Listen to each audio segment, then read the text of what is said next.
Albino, le technopère suprême qui traverse l'univers avec 500 000 jeunes pantechno afin de les guider, tel un paléo Moïse, vers la galaxie promise. Voilà le pitch très rapide de ce que raconte le technopère. Une BD publiée pour la première fois en 98 par les humanoïdes associés. S'en suivront 7 autres tomes, pour un total de 8, qui nous raconteront l'histoire d'Albino. Ses péripéties pour atteindre le rang de technopère suprême, mais également les déboires de sa famille en parallèle. Technologie omniprésente, espoir absent et cruauté gratuite, les technopères ne retient aucun coup lorsqu'il s'agit de tacler notre société de consommation et d'exposer ses dérives. Avec Alexandro Jodorowsky au scénario, Zoran Janjetov au dessin et Fred Beltran à la couleur, ces 8 tomes dessinent la trame et les contours d'un futur dystopique dans lequel l'homme aurait conquis l'univers et se serait laissé corrompre par la technologie jusqu'à en délaisser complètement les relations humaines. Dans son vaisseau qui traverse l'univers à la recherche de la Terre promise, Albino dicte ses mémoires en compagnie de Tini Griffey, son fidèle compagnon rongeur, et nous dévoile ainsi le récit de sa vie. On fera alors des sauts entre le présent, dans lequel Albino est vieux et technopère suprême, et le passé, afin d'y découvrir le parcours qui l'a mené jusqu'ici.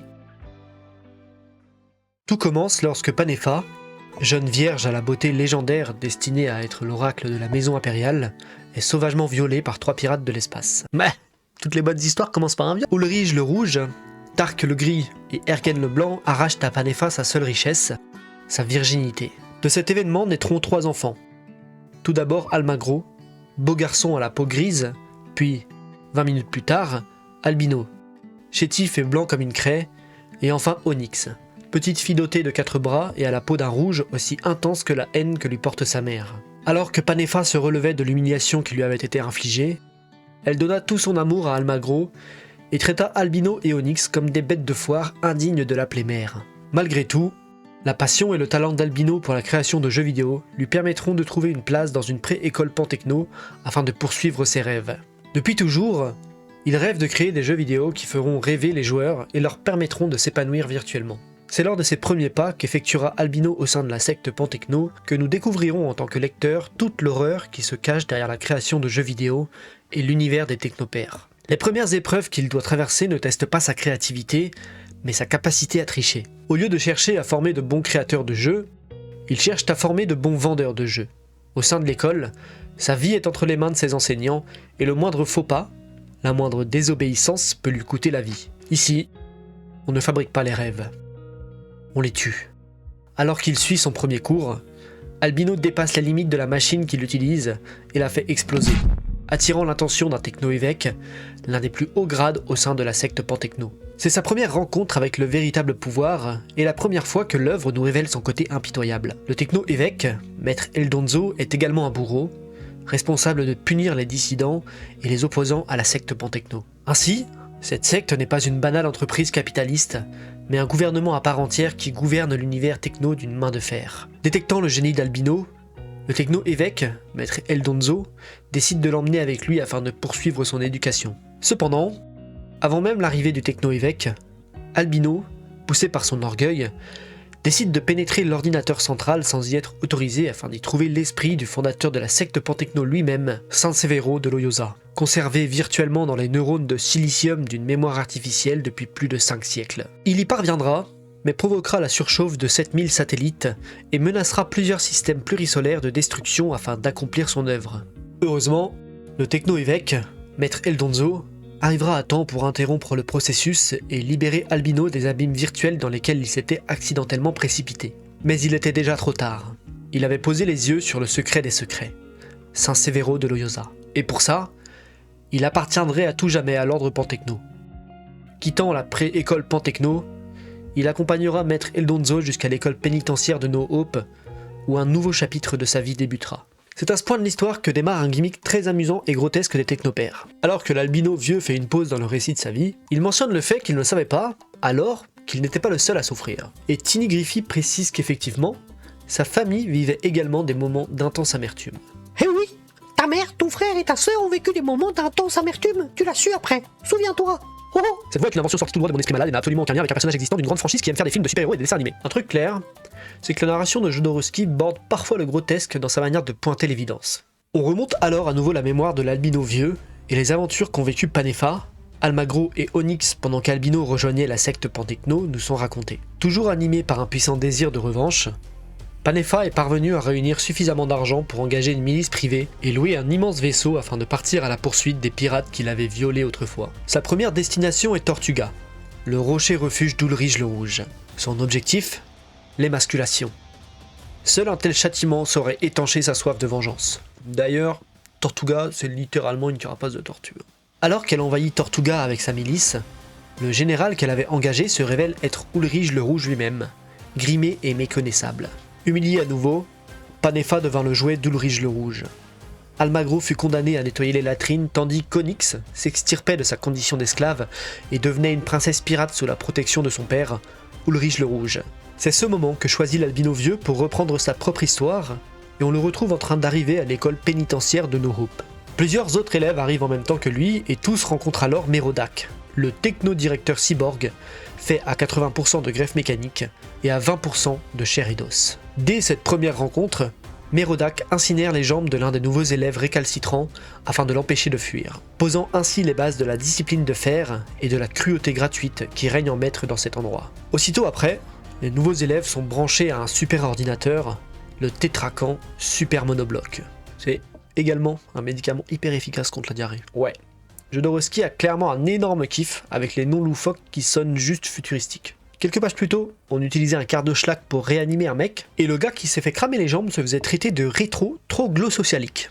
Faut être bien accroché à sa chaise pour le prononcer celui-là. Je passerai sur le vocabulaire fleuri inventé pour l'œuvre, comme les paléoputes, les homéoputins et les bioputes, lancés à tir-larigot. Bref, revenons à Albino. Les nouveaux élèves doivent s'affronter dans une arène virtuelle en y conjurant des manifestations mentales, et malgré l'acharnement de ses camarades, Albino parvient finalement à triompher en conjurant une version idéalisée et héroïque de lui-même. Malheureusement, l'allégresse de la victoire fut de courte durée lorsqu'il découvrit le prix que les perdants devraient payer. Merodach leur trancha une main chacun et les enfila toutes sur un collier qu'il accrocha au cou d'Albino. C'est toujours leur premier jour d'école là. De quoi vous créer des angoisses scolaires pour le restant de vos jours. Incapable de supporter une telle horreur, Albino se connecta à distance au super ordinateur et conjura à nouveau son double héroïque pour massacrer Merodach et ses gardiens techno avant d'utiliser ses pouvoirs pour réattacher les mains de ses camarades. Dans sa rage et son désespoir, Albino était parvenu à unir le virtuel au réel. Finalement, Maître Eldonzo débarquera juste après pour lui annoncer que tout ça était un test et qu'il l'avait réussi haut la main. Leur initiation aux techniques de la secte Pantechno les précipitera dans des paradis artificiels et des enfers virtuels avant que finalement, après un délire digne d'un voyage spirituel sous ayahuasca, Albino ne découvre la vérité sur la création de jeux vidéo. La secte Pantechno cherche à lobotomiser la société tout entière afin de garder le contrôle sur leurs désirs et leur vendre toujours plus de jeux fades et addictifs. Mais une fois de plus, le vieil Albino nous dit que malgré toutes les horreurs qu'il vivait, sa pauvre mère vivait bien pire. Et nous voilà partis pour suivre les aventures de Panefa et de ses enfants. On n'en a pas fini avec ce gimmick de va-et-vient entre les deux histoires, je vous le promets. Bref, de son côté, Panefa est devenu l'esclave d'Ulrich le Rouge. Almagro nettoie les chiottes et Onyx attaque des convois de marchandises comme la digne princesse pirate qu'elle est. Mais tout n'est pas rose pour la princesse rouge. Son père organise un tournoi pour lui trouver un mari, et celui qui en sort vainqueur s'avère bien plus monstrueux qu'humain. Jaloux, Goff, l'un des hommes de confiance d'Ulrich le Rouge, va rencontrer Panefa et lui apprendre que Tark le Gris, l'un des deux autres pirates qu'il avait violés, est enfermé dans les oubliettes de Tortuga avec son équipage. Ulrich le Rouge l'avait trahi en découvrant qu'Ergen le Blanc, le troisième pirate, l'avait volé. Alors qu'Onyx, sur le point d'être violé par Osso le Borgne, le vainqueur du tournoi se coupe la langue, en même temps il lui a demandé de lui donner sa langue. Les mots ont un pouvoir, mec. Tark le Gris explose la tête du Cyclope et livre Ulrich le Rouge à Panefa, qui peut enfin étancher une partie de sa soif de vengeance en castrant le pirate rouge. Malheureusement pour elle, sa beauté et son caractère lui joueront encore un tour, et Tark le Gris décidera de faire d'elle sa concubine.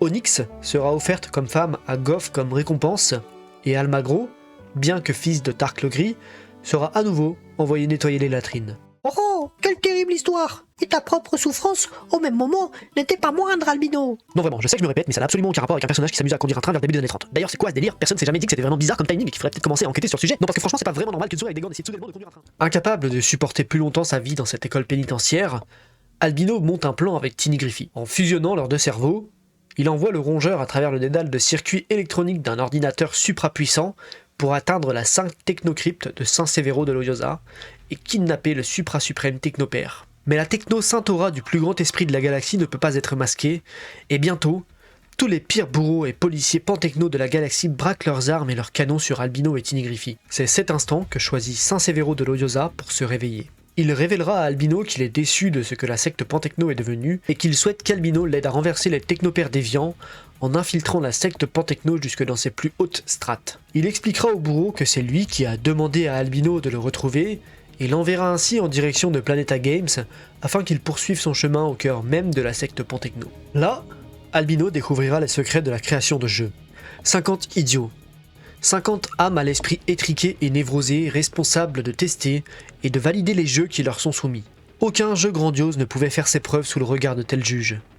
Albino serait condamné à créer des jeux minables s'il souhaitait que d'autres gens puissent découvrir son art. Mais alors, ce même art aurait été dévoyé et ne serait plus le sien. Il trouva bientôt une solution. Fusionnant avec sa console, Albino laissa son esprit traverser plusieurs gammes de conscience, plusieurs dimensions immenses et somptueuses. Je n'étais qu'une forme psychique qui se dissolvait autour d'une goutte d'eau divine. Parvenant finalement à toucher l'esprit des 50 idiots, Albino les fit jouer à son tout premier jeu, l'évocation même de l'art qu'il avait passé toute sa vie à développer. Il fit d'eux des héros télépathes qui, montés sur des insectes savants, s'en allaient quérir la source de la vie éternelle. Finalement, après avoir réveillé les 7 centres nerveux sacrés de leur propre corps, ils découvrirent que de leur cœur coulait la source miraculeuse qu'ils avaient tant cherchée. Waouh! Je vois les sons et j'entends les couleurs! Ainsi, les 50 idiots devinrent 50 sages, et Albino put dormir d'un profond sommeil pour la première fois depuis bien longtemps. Mais le lendemain, l'horreur de la réalité le rattrapa une nouvelle fois. Les 50 nouveaux sages avaient été massacrés sans retenue par les bourreaux de la secte, refusant de laisser Albino avilir une galaxie tout entière avec ses jeux. Ils le mèneront alors devant le technopère suprême, Basile le Beau, pour être interrogé. Et pour être beau, il est beau celui-là. Non mais sérieusement, vous voyez pas l'influence de Dune là? Il y avait déjà les ornithoptères et plusieurs autres clins d'œil avant. Mais là, le baron Harkonnen. Ça vous dit rien? Non.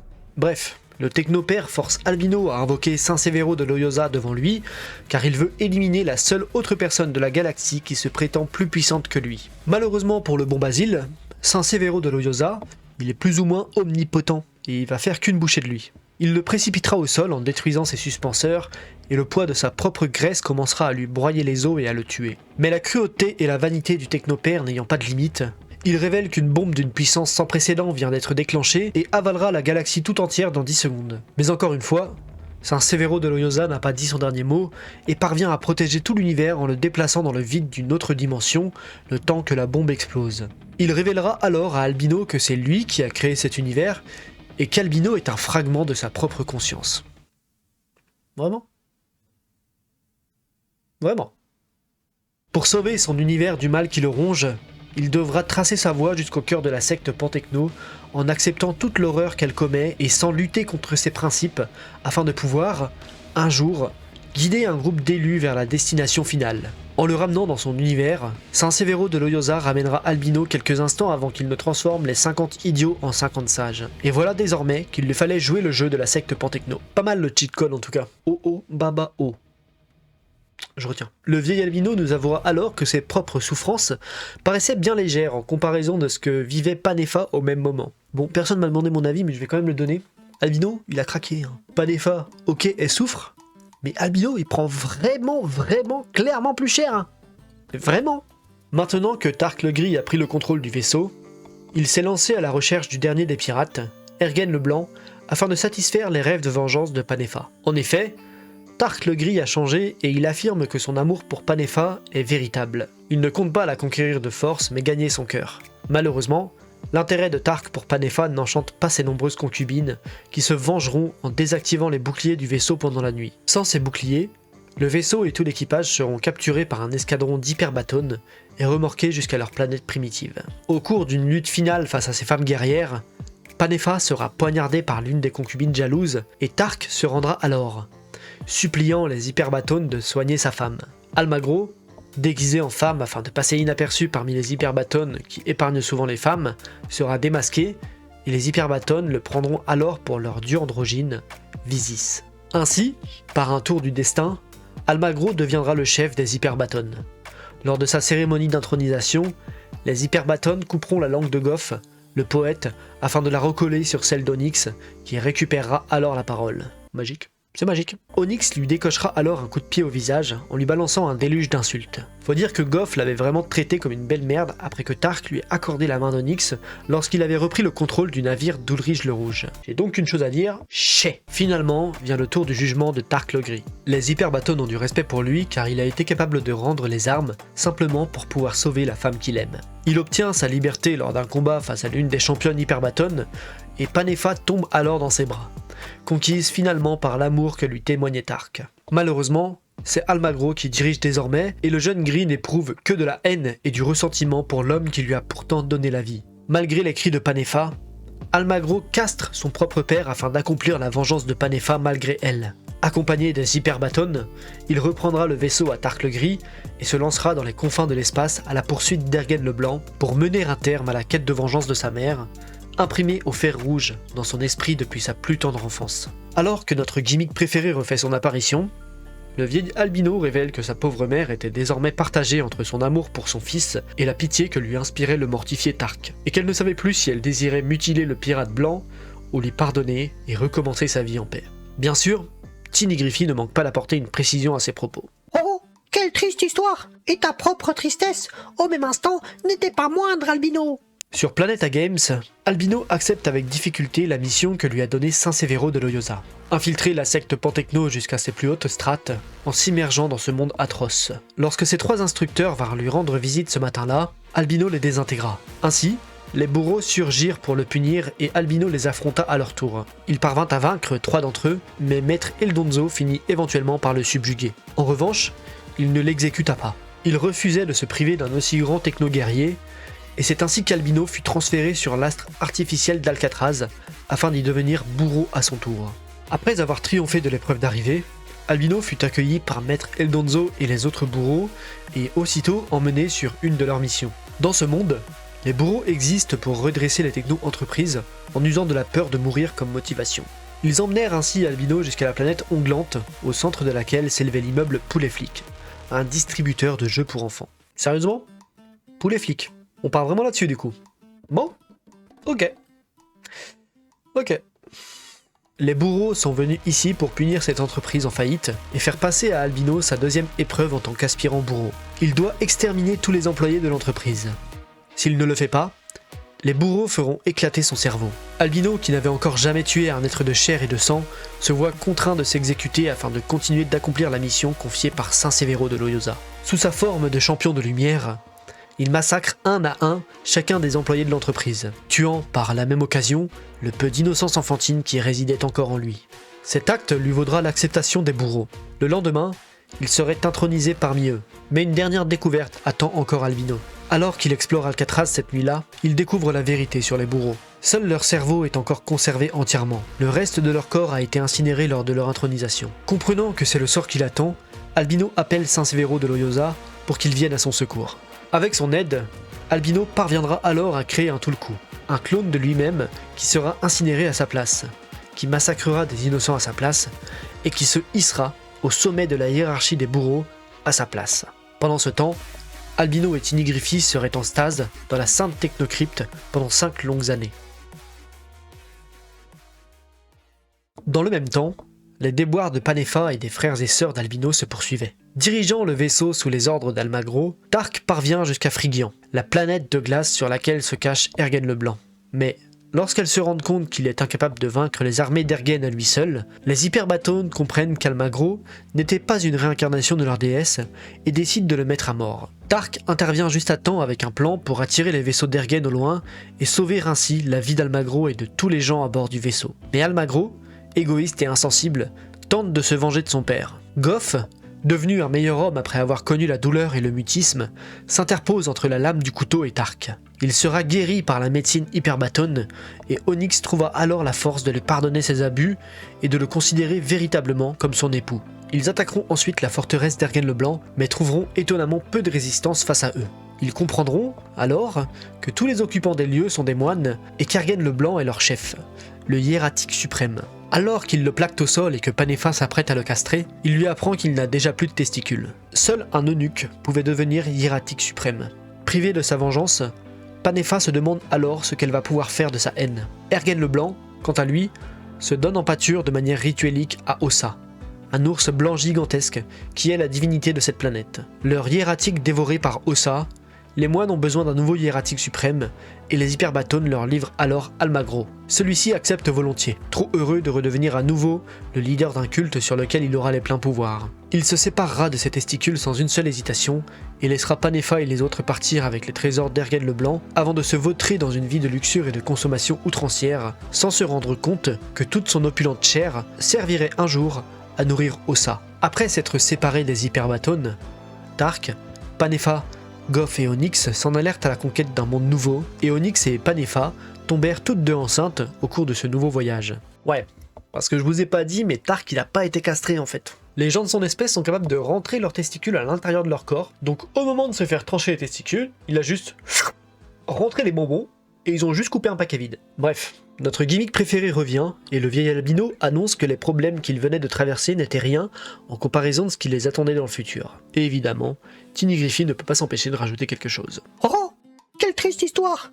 Mais tes propres problèmes n'étaient pas moindres, albino. Sur l'astre artificiel d'Alcatraz, le corps du double d'Albino fut incinéré et son cerveau rangé parmi les milliers d'autres pour rejoindre l'armée des bourreaux de la toute-puissante secte et devenir un être purement virtuel. Bien qu'endormi et en sécurité dans la sainte technocrypte, Albino pouvait vivre tout ce que vivait son Tulku et ressentir tout ce qu'il ressentait. Il se vit torturer des directeurs commerciaux, massacrer des communautés anti-techno et, de manière générale, tuer dans l'œuf toute forme d'expression individuelle ou collective qui divergeait de près ou de loin avec les idéaux de la secte techno. D'ailleurs, les directeurs commerciaux qui le torturent, ils ont un chapeau sympa.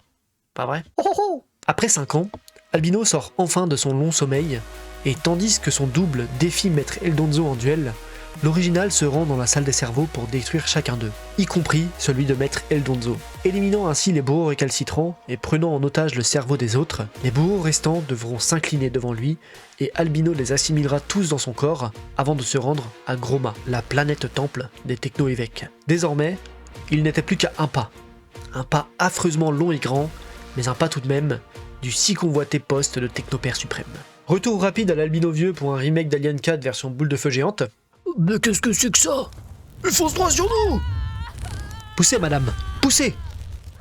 Et c'est un joli petit garçon. Maman... Hadoken aurait bien besoin d'un petit cours sur le consentement. Enfin, je parle pas de Ken avec les abdos, hein. Kenado. Je sais pas comment il était, mais Hadoken, de toute évidence, il croit que non c'est oui. Pénétrant de force dans le temple des techno-évêques, une armée de bourreaux prête à surgir de son corps au moindre de ses commandements, il ne fallut pas longtemps au techno-évêque pour s'incliner à ses pieds et lui offrir le poste de techno-recteur du temple. Pour être intronisé, Albino fut amené face au techno-hôtel au-dessus duquel trônait un immense œuf violet, similaire à ceux plus petits qui surmontaient la tête de chaque techno-évêque.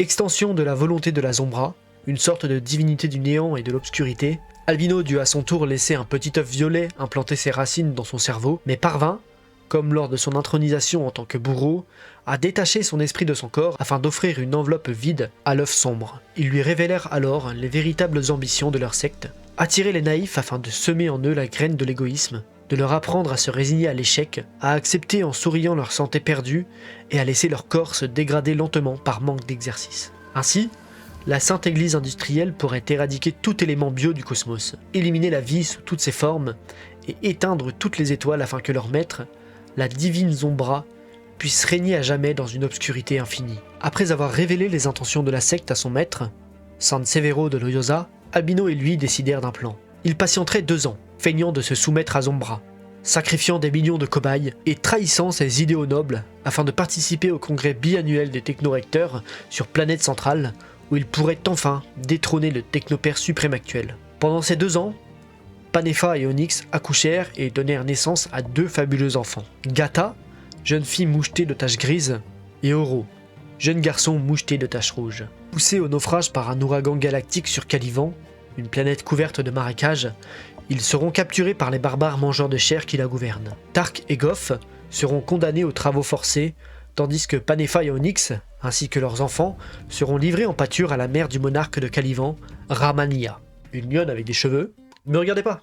Je sais que je donne l'impression d'inventer au fur et à mesure, mais c'est vraiment le cas. Regardez. C'est une lionne avec des cheveux, et son fils est un homme-chat. Vous aussi, vous vous demandez à quoi ressemble le père ? Heureusement, Gata, La fille de Panefa éveilla des dons paranormaux à cet instant, et Ramania se coucha à ses pieds en ronronnant comme un vulgaire chat de salon, permettant à Panefa et Onyx de vivre dans le luxe au service de Ramania, tandis que leurs amants continuaient de se tuer à la tâche sous la cruelle férule des barbares de Caliban. Mais la force de Tark ne resta pas longtemps à détecter, et il fut très vite envoyé affronter le roi de Caliban dans un rituel mortel visant à permettre au roi et à sa mère de satisfaire leur appétit pour la chair humaine. Au terme d'un duel fabuleux au cours duquel le roi trichera, soutenu par les pouvoirs divins de sa mère, Oro, le fils d'Onyx, manifestera également des pouvoirs et endormira Ramania, l'empêchant ainsi d'aider son fils à gagner son duel et permettant à Tark de l'emporter contre le roi de Caliban. Ramania étant dressé par les jeunes enfants de Panefa et Onyx, personne ne vint s'opposer à l'accession au trône de Tark et Caliban devint sienne. Alors qu'on pensait la famille hors de danger, le vieil albino intervient pour nous informer qu'un coup du sort inattendu s'apprêtait à les plonger dans le plus grand chagrin. Oh oh, quelle vie affligeante! Mais la tienne, dans le même temps, n'était pas plus enviable. Finalement, 2 ans eurent passé et Albino se rendit au congrès biannuel des technorecteurs. En arrivant au Techno-Vatican, il trouva le technopère suprême mourant qui désirait voir l'univers mourir avec lui. Dans ces derniers instants, le vieillard activa une bombe capable de détruire 3 univers, mais il ignorait qu'Albino possédait la contre-mesure parfaite, un petit rongeur. Oh oh, Tiny Griffy pénétra dans la bombe et rongea les fils afin de l'empêcher d'exploser. Prenez-en de la graine les japonais. Enfin, Albino fut érigé au rang de technopère suprême. Mais une dernière épreuve l'attendait encore. Il devait se livrer tout entier à Atan, l'anti-archange. Figeant le temps à l'aide de son esprit quelques instants seulement avant d'être absorbé par les ténèbres d'Atan, Albino rejoignit son maître, San Severo de Loyosa, dans un espace psychique. Là, le grand ingénieur lui révéla tout. Albino était sa création. San Severo de Loyosa l'avait rêvé séparé de lui il y a bien longtemps, et désormais, il était temps pour eux de ne faire qu'un à nouveau, s'ils souhaitaient être assez forts pour résister à Atan. Ainsi, Albino et San Severo de Loyosa se mêlèrent l'un à l'autre pour être complets à nouveau.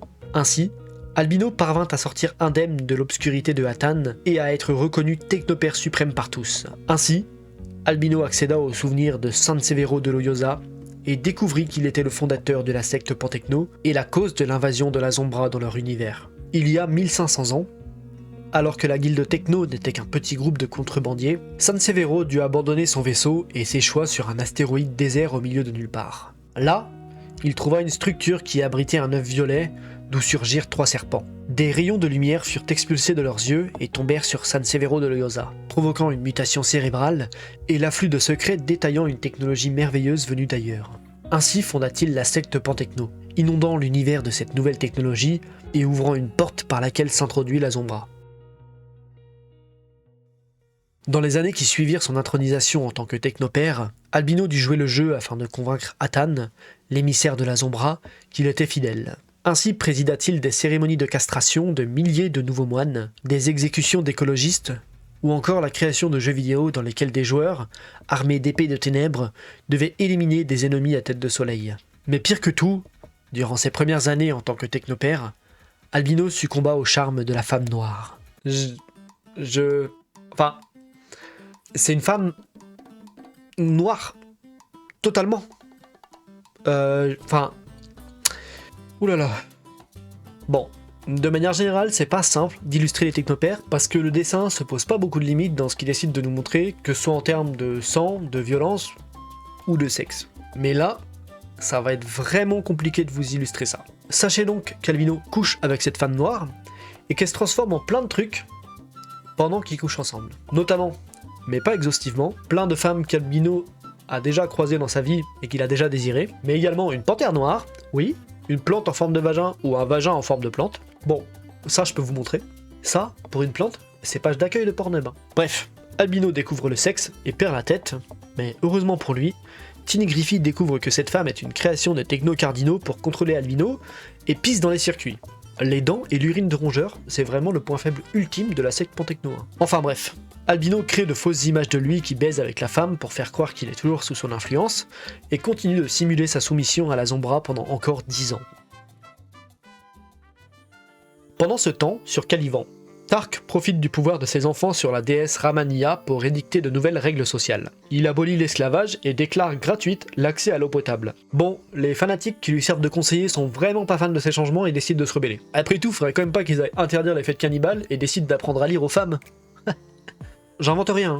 C'est littéralement la raison qu'ils donnent pour leur coup d'état. Bref, l'un d'eux boit du poison et se laisse dévorer par Ramania, tuant la déesse, un autre se harakiri devant elle, et le troisième se jette du haut de la plus haute tour après avoir annoncé au peuple que Tark et sa famille ont empoisonné la déesse. Ils parviennent à fuir la foule en colère en fuyant dans les marais. Malheureusement, la foule finit par les rattraper. Les enfants utilisent alors leur pouvoir pour exhumer la Furie Verte, leur vaisseau spatial qui s'était enfoncé dans les marais lors de leur atterrissage en catastrophe quelques années plus tôt, et toute la famille quitte Caliban à son bord, avant que la foule n'arrive jusqu'à eux pour les mettre en pièces. Lourdement affaiblis par l'utilisation de leur pouvoir, la santé des deux jeunes enfants finit par décliner tandis que leur survie s'en retrouve menacée. Albino, dont l'esprit est désormais suffisamment puissant pour pouvoir garder un œil sur sa famille malgré la distance qui les sépare, décide alors d'intervenir sous la forme de Ramania pour cacher sa véritable identité. Au point 49881003254556 de la carte cosmique se trouve Tlanix, une petite planète sauvage. Dans une grotte de sa montagne bleue, défendue par un dangereux glyphant, coule une source de cuivre liquide. Plongez-y, Oro et Gata. Ils guériront. Le glyphant est invulnérable. Vous ne pourrez le vaincre qu'en détruisant son cerveau, qu'il cache au bout de sa queue. Un cerveau caché au bout d'une queue? Si ça c'est pas une... Ils arrivent sur la planète et trouvent la grotte et son gardien exactement comme c'était prévu. Mais ils ont besoin d'une distraction pour passer derrière le glyphant et détruire son cerveau. C'est là que Goff, le mari muet d'Onyx et son ancien bourreau, fait preuve du plus grand héroïsme en servant d'appât tandis que Tark contourne la bête hideuse pour lui asséner le coup fatal. Bon, pas sûr que Goff ait bien compris ce que ça voulait dire de faire l'appât. Là, mon gars sûr, il a juste marché dans la gueule du monstre. Il a même pas essayé de sauter autour ou de l'énerver pour qu'il se concentre sur lui et pas sur Tark. Non, il a juste marché dans sa gueule quoi. Pas la strat que j'aurais choisi perso. Mais bon. Au moins, Tark réussit à détruire le cerveau du glyphant, et les enfants récupèrent miraculeusement leur force en se baignant dans la source de cuivre liquide. Alors qu'ils enterrent Goff et lui disent adieu, des sbires de la secte Pantechno débarquent soudain et les embarquent jusqu'à Planète Centrale, où ils seront enfermés dans les plus profondes geôles. Albino les y rejoindra alors et leur révélera son identité. Alors qu'ils s'étaient quittés sans grand émoi des années plus tôt, leurs retrouvailles sont aujourd'hui larmoyantes et chaleureuses. Tous ont énormément changé au cours des années et ont appris à apprécier la simplicité de l'amour filial. Afin de les mettre à l'abri, Albino les transportera avec lui dans l'espace virtuel qu'est la crypte de San Severo de Loyosa. Là, il les plongera dans un long sommeil, duquel il ne les sortira que lorsqu'il aura enfin vaincu la Zombra. Il matérialisera ensuite des vêtements, des os, de la chair brûlée et du sang, afin de simuler un massacre dans la cellule qui détenait sa famille, et laissera croire à ses subalternes qu'il les a brutalement éliminés. Au passage, il y a un des bourreaux qui prononcera une phrase digne de Baudelaire en découvrant le massacre dans la cellule. Ce délicieux parfum de sang provoque au tréfonds de ma chair des gonflements étrangers à ma volonté. Super mec, je te demandais juste une clope moi.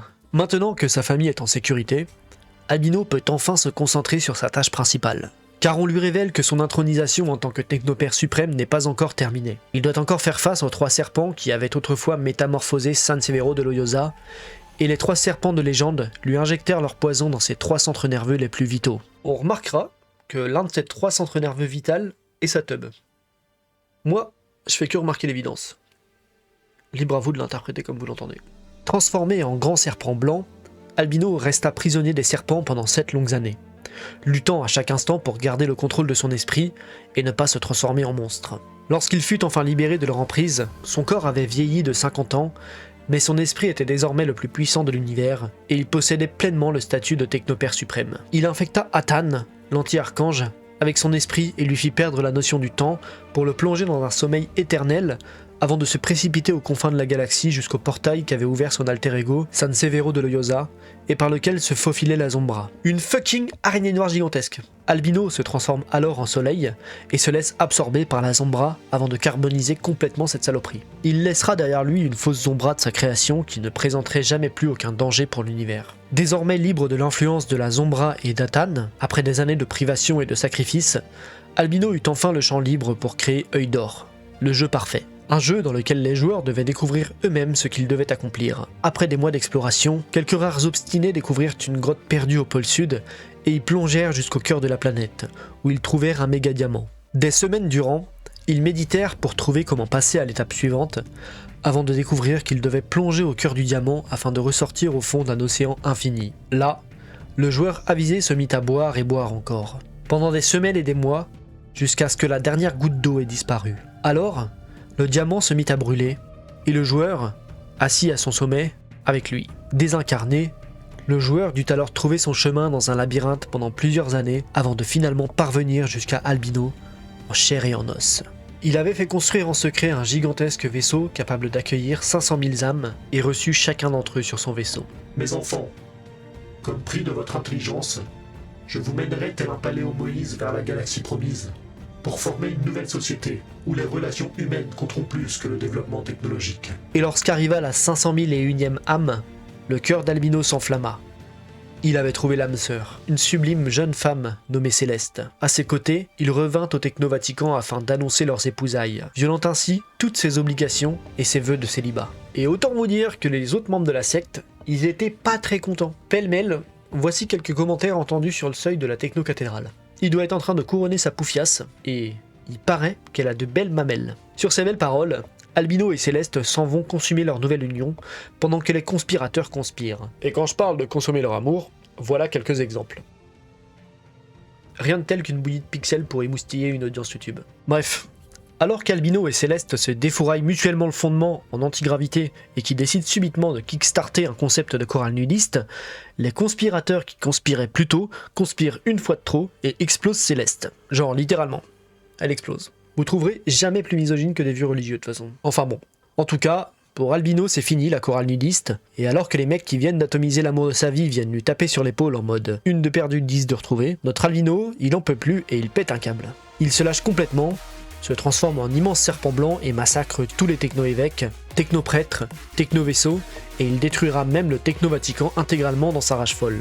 Atan y compris. Averti, toute l'armée de la technosecte l'encercla, et Albino crut pouvoir en finir définitivement avec eux tous en une seule fois. Mais il se trompait, car les trois serpents qui avaient instillé en lui d'immenses transformations étaient toujours présents, et vinrent arrêter la folie vengeresse d'Albino. Impuissant face aux trois créatures qui unissaient leurs forces, Albino dut prendre la fuite et, accompagné des 500 000 âmes qui avaient terminé Œil d'Or, son jeu parfait, il prit le large à bord de son vaisseau gigantesque pour trouver la galaxie promise. Au cours de leur exode, ils traverseront de nombreuses épreuves, subissant parfois des pertes, mais sortant toujours grandis de ces interactions jusqu'à ce qu'un jour, leur vaisseau ne rencontre un obstacle infranchissable. Une muraille immense en plein milieu du cosmos qui s'étendait sur des millions de kilomètres dans toutes les directions. Et derrière eux, la flotte de la secte techno guidée par les trois serpents gargantuesques qui les avaient finalement rattrapés. Face à cette ultime épreuve, Albino rassemblera tous ses fidèles et leur demandera de lui prêter leur énergie pour invoquer un Genki Dama surpuissant. Pour ouvrir l'immense muraille de pierre qui leur barrait la route. Vous commencez à voir le lien avec le peuple juif. Ô toi, être impensable que les hommes primitifs appelaient Dieu, donne-moi le pouvoir d'ouvrir cette muraille. Sous l'effort combiné de tous leurs esprits réunis, la muraille s'ouvrira et ils s'engouffreront à l'intérieur. Aussitôt suivis par les trois serpents, et l'armée de la secte techno qui les précède. Alors qu'Albino et ses disciples parviennent de l'autre côté, la muraille de pierre se refermera sur l'ordre d'Albino, et l'armée ainsi que les serpents seront broyés par des millions de tonnes de pierre, les libérant ainsi définitivement du joug de la secte techno. Enfin, depuis leur vaisseau d'exode, les jeunes pantechno aperçoivent enfin la galaxie promise brillant dans les ténèbres du cosmos infini. Une étoile à 6 branches. Ah, la subtilité. C'est pas le point fort de l'œuvre. Hein. Entre Albino, qui s'appelle lui-même un paléo Moïse, qui ouvre la pierre en deux, qui fuit une trinité de serpents, qui cherche une galaxie promise en forme d'étoile de David, et j'en passe. Si vous comprenez pas en lisant les technopères que Jodorowsky parle des juifs parce qu'il est lui-même juif, et surtout qu'il déteste le capitalisme et la société de consommation du 21e siècle, désolé de vous le dire, mais vous êtes complètement con. Alors qu'Albino pose enfin les yeux sur cette galaxie promise, il comprend qu'il est temps de réveiller sa famille, et se rend dans la sainte technocrypte pour les tirer de leur torpeur. Mais sa famille porte toujours le deuil de la mort de Goff, et Albino décide de le ramener à la vie pour les apaiser. Alors, j'ai survolé ce passage, mais quand la meuf d'Albino est morte, Céleste, désintégrée par les techno-connards, Albino a pété un câble et tout défoncé justement parce qu'il restait plus rien d'elle pour qu'il puisse la ressusciter. Donc je comprends pas bien comment il pourrait ressusciter Goff alors qu'il a rien pour reproduire son ADN. Mais bon, si j'avais dû relever toutes les incohérences jusque-là, je pense que ce script ferait bien plus que les 20 pages qu'il fait actuellement, donc on va faire comme si c'était normal et continuer. De toute façon, ce qui est intéressant chez Jodorowsky, c'est plus le symbolisme que la stabilité scénaristique. Même si, un effort frérot, il y a littéralement le gamin de Goff debout devant Albino. T'aurais pu faire genre, oh je te reconstitue à partir d'un brin de son ADN, ça aurait toujours été bullshit, mais j'aurais accepté d'avaler une couleuvre comme ça. Donc Albino ressuscite Goff, mais car il y a toujours un mais, il n'a pas de cœur. Comprenez par là qu'il ne comprend pas ce qu'est l'amour, par exemple, lorsqu'Onyx lui dit qu'elle l'aime. Toute la famille enfin réunifiée, si on compte pas ce gros sac à merde d'Almagro, le vaisseau spatial et ses 500 000 âmes entament la descente sur une planète à la végétation luxuriante qui possède des signes de construction et de vie intelligente. Une fois sur la terre ferme, tous quittent le vaisseau à l'exception d'Albino. Il a accompli sa mission et conduit ses disciples vers une terre promise sans technologie, mais il a toujours su qu'il ne pourrait pas en profiter. Après tout, Albino est désormais un être virtuel, sans enveloppe physique. Loin de la technologie, il ne peut pas exister. Il n'y a pas de place pour lui sur cette terre promise. Ainsi, tous lui font leurs adieux et s'éloignent, le laissant seul dans le vaisseau déserté. Mais les choses ne sont pas encore terminées, car il leur reste encore à trouver une vallée fertile pour s'installer. Pendant des semaines, ils parcourront la planète à la recherche d'un endroit propice à la colonisation. Et lorsqu'ils trouveront enfin cet endroit, les occupants d'origine de la planète, une espèce composée de particules immatérielles, s'opposera à eux et créera des doubles identiques de chacun des disciples et membres de la famille pour les faire s'affronter. Conscient des déboires de sa famille depuis son vaisseau désert, Albino envoie Tiny Griffey pour les secourir. Juché sur le dos d'un oiseau, le rongeur parvient jusqu'à eux et, aidé des pouvoirs surnaturels de Oro et Gata, parvient à détruire les doubles maléfiques. Mais les particules immatérielles ne sont pas encore vaincues, et elles leur annoncent que tant qu'ils n'auront pas vaincu la part de noirceur de leur personnalité, pour devenir des êtres totalement purs comme eux, ils reviendront les tester encore et encore. Conscient de cette menace qui plane toujours et inquiet pour Albino, resté seul dans le vaisseau abandonné, Tiny Griffey revient auprès de son camarade de toujours, pour lui faire une offre qui bouleversera leur vie à tous les deux. Bien qu'Albino ne soit plus qu'un être virtuel désormais, Tiny Griffey est lui, bien de chair et d'os. Comme il l'avait fait avec San Severo de Loyosa autrefois, il demande désormais à Albino d'absorber son corps, afin que tous deux ne forment plus qu'un seul être. Cela faisait déjà si longtemps qu'ils étaient liés l'un à l'autre, que cette étape ne leur semble finalement que la suite logique de leur relation, et tous deux se mêlèrent alors l'un à l'autre. Libre, réel, de chair et d'os. Aujourd'hui, je commence ma nouvelle vie. Oh, je suis Tinalban. Je suis Tinalban. Désormais capable de fouler le sol de la terre promise, Tinalban se rend auprès de sa famille alors que les particules immatérielles les menacent à nouveau. Il les rejoindra et se mêlera alors aux particules immatérielles pour leur prouver que leurs différences sont minimes, leur assurant que lui et ses disciples sont des bâtisseurs et non des destructeurs venus exploiter leur terre. Les particules immatérielles acceptent alors de les laisser vivre sur cette planète, à l'exception de Goff. L'homme n'a pas de cœur et les particules immatérielles craignent qu'il ne souille leur planète. Elles extraient alors la partie négative de son âme pour lui donner une substance physique, et une version obscure de Goff naît alors devant lui. Alors que Goff s'apprête à abattre la partie négative de lui-même, Onyx intervient et l'arrête, affirmant qu'il amputera une partie de lui-même s'il élimine son double maléfique. Et elle explique qu'elle peut les aimer tous les deux avec cette phrase « J'ai 4 bras ». 2 pour l'un, 2 pour l'autre. Cousin à gauche, forcément. Cousin à droite. Oh. Ok. Bref, tout le monde accueille à bras ouverts la partie négative de Goff, et tout est bien qui finit bien. Les particules immatérielles acceptent totalement leur présence sur la planète, conscientes que ces individus ont également des choses à leur apprendre sur l'amour et ses méandres, et Tinalban, sa famille et ses disciples s'en vont aux côtés des particules immatérielles découvrir la beauté de cette nouvelle terre d'asile. De toute évidence, Le Technopère est une sorte d'œuvre exutoire pour Jodorowsky, dans laquelle il peut exprimer toute sa passion pour Dune, pour les univers de fiction et pour le genre du space opéra de manière générale. On y sent un plaisir absolu dans sa manière de laisser libre cours à toutes ses idées les plus folles, et à présenter des concepts oniriques qui sont compliqués à appréhender pour le lecteur. Les Technopères, bien que relativement moins connus que les autres œuvres de Jodorowsky, est une déclaration d'amour débridée à la science-fiction et une œuvre signature dans laquelle Jodorowsky ouvre son cœur et son esprit au lecteur pour lui présenter toutes les briques qui composent son imaginaire. Les Technopères, malgré cette réception plus discrète, parvient à créer un espace où la folie créatrice de Jodorowsky s'épanouit sans borne. Chaque personnage et chaque univers qu'il façonne avec sa plume est une fenêtre ouverte sur son âme, révélant une profondeur émotionnelle et une richesse narrative qui laisse le lecteur émerveillé et pensif. Cette collection de récits, à la fois intense et poétique, transcende les simples frontières du genre pour offrir une exploration profonde de l'esprit humain, de ses espoirs et de ses tourments, tout en rendant un hommage vibrant à la grandeur et à l'infinité de la science-fiction.